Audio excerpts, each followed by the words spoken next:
You've been involved in some frantic finishes here in the past. Last night in the truck race, we had one as well. What did you think of that, and has the line moved at all in your mind in terms of what's acceptable and what's not at the end of races here? Yeah, I mean, I thought certainly the 17 did a great job getting himself in position to win, but the 19 didn't want to give up the win, and sometimes you play that game of you want to win, but you don't want to have anyone drive you hard the following week to try to win a championship, but you can't fault them for feeling that the win in that given moment was the most important thing.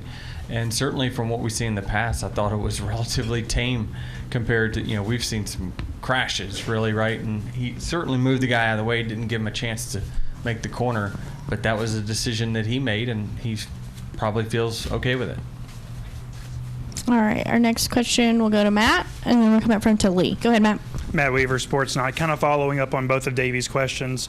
With what happened last night, but also with an eye towards Wilkesboro and the All-Star race, Ricky and Kyle, do we have an environment that's kind of unfair to a driver if you feel victimized, in the sense that if you're Taylor and you feel wronged, you can't go punch him because NASCAR will fine you. You can't wreck him because that's frowned upon too. So, do drivers have any real recourse to say, hey, that's not acceptable, I'm not going to tolerate that?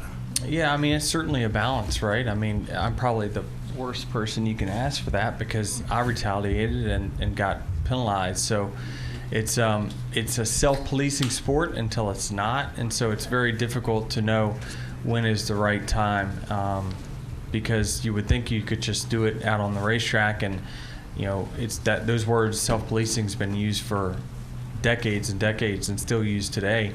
NASCAR never wants to get in the middle of officiating contact, although they do at times, but then you open yourself up to what's too blatant, and that's a very murky line.